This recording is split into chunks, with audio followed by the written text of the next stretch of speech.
Hi, this is John McRobert. I'd like to share with you some information on wheat management, especially as regards irrigation.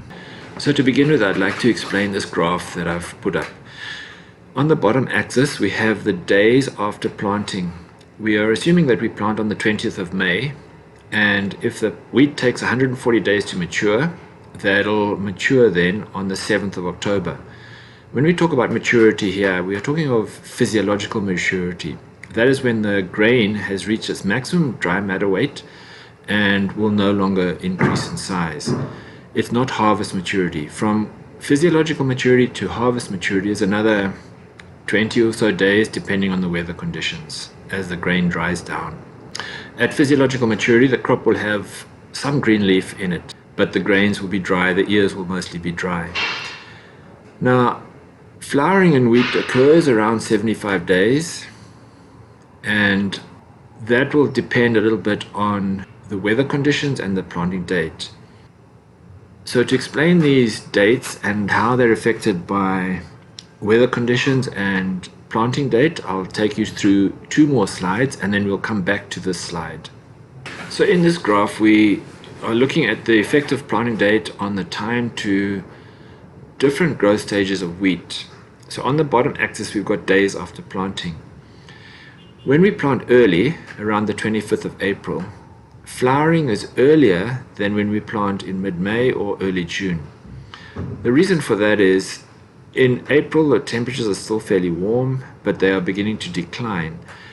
So when we plant in April, the early growth stages are hastened because the temperatures are fairly warm. When we plant later, like 15th of May, 5th of June, the temperatures are cool, and so the growth stages are delayed. It takes longer to reach flowering. But the opposite is the case for reaching maturity. So when we plant early, the grain fill period is longest because the grain filling period occurs in July and early August when the temperatures are relatively cool, and so the grain filling period is long. But when we plant late, especially into June, the grain filling period occurs during the warming up phase of our winters, which would be late August, September, and even October, and so the grain filling period is shortened or hastened. So the longest maturity of wheat is when you plant early, and it may be as much as 130 to 140 days with an early planting, and with a late planting it might be decreased to 110 to 120 days. Now let's look at the effect of altitude on the growth stages of wheat. So here again we've got the days after planting, assuming a planting date of the 15th of May. And we've got three examples: high felt, middle felt, and low felt. So the longest maturity of wheat is obtained on the high felt. That's because it's much cooler compared to the low felt. So the temperatures on the high felt are cool, so the time to different growth stages is long, especially when you plant early. Remember, when we plant early, the temperature regime is generally fairly cool throughout the season. But when you plant in the low felt, the time to maturity is hastened significantly, and that's simply a temperature factor. So you can see here the time to maturity has gone from about 140 days on the high felt down to about 110, 115 days on the low felt. And that is going to significantly affect yield. So we get the highest yields on the high felt because of this long growth period.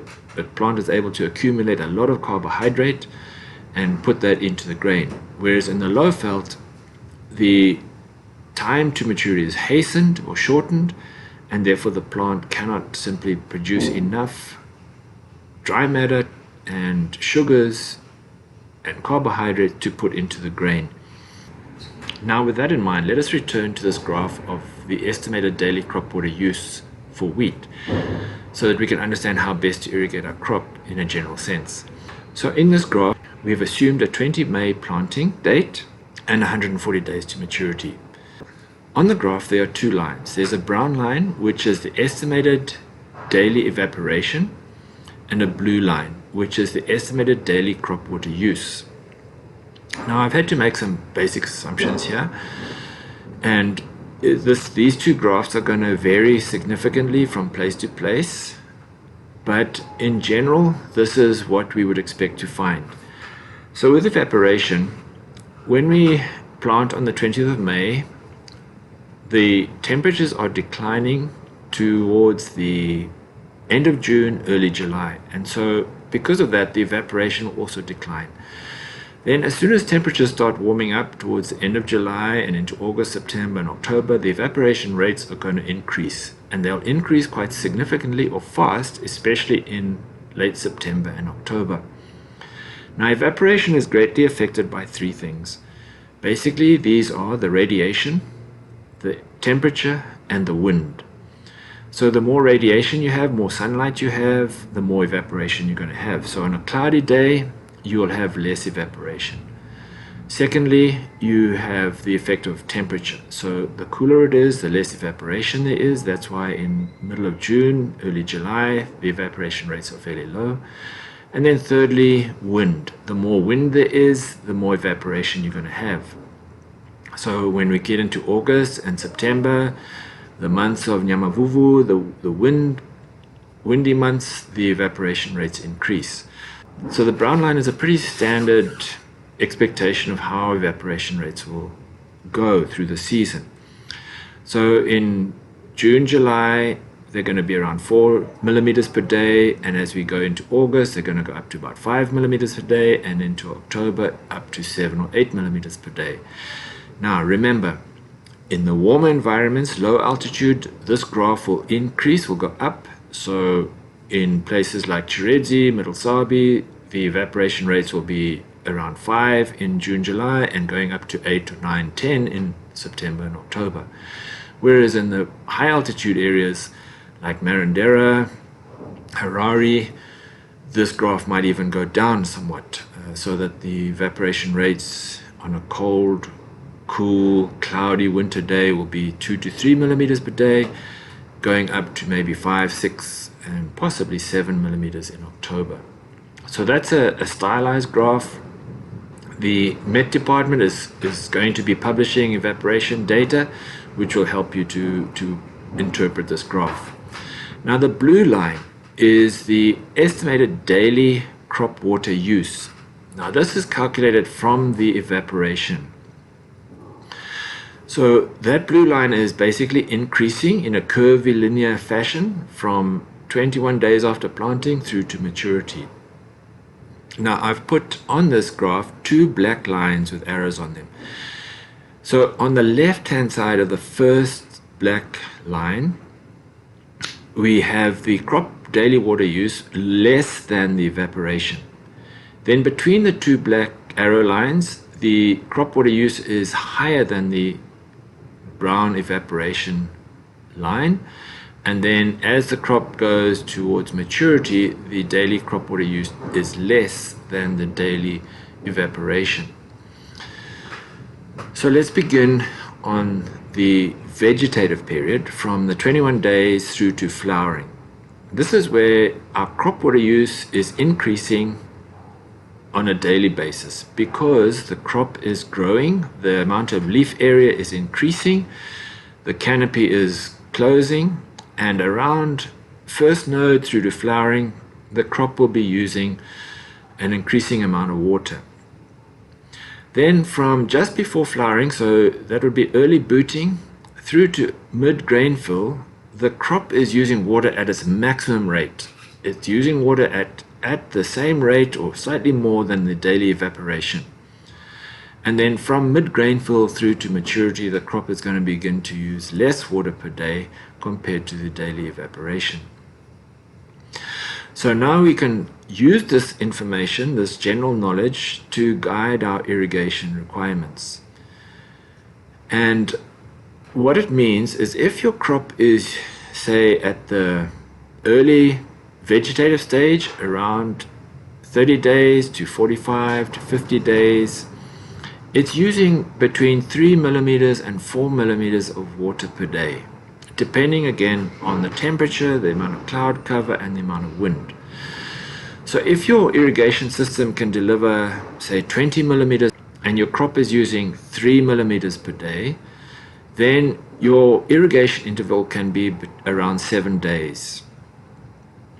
But now when you get up to late booting, flowering, early grain fill, your crop is using the same amount of water as the evaporative demand, or even slightly more. So if, for example, your crop is now using 4 to 5 millimeters a day, and your irrigation system can supply 20 millimeters per day, that means you have to have an irrigation cycle of 4 to 5 days. Then as you go from mid-grain filling to maturity, your crop is using less water than evaporation, but it's still using a lot of water per day, around, in this case, 5.5 millimeters per day. And so again, if you can deliver 20 millimeters per cycle with your irrigation system, you have to have a cycle of 4 to 5 days. Now coming back to this 21-day period, this is a very critical time in wheat, because at 21 days you begin to tiller. And if your crop is, or your soil is dry at this point, the tillering will be impacted. It won't tiller as well as you would want. So if your crop is anywhere around that 21 days, at this, when you're listening to this, please ensure that the top of your soil is moist. So irrigate at 21 days to stimulate tillering. It's also an ideal time to put your first top dressing on and to deal with your weeds. So this is a general example of the way that a wheat crop will utilize water. You can interpret this in your environment. If you're in a warmer environment with higher evaporation rates, then your crop is going to use more water than what's on this graph. If you're in a cooler environment, cloudy days, your crop is going to use less water than what's illustrated in this graph. So I trust this will help you in understanding how best to irrigate your crop. If you want further information, please contact me.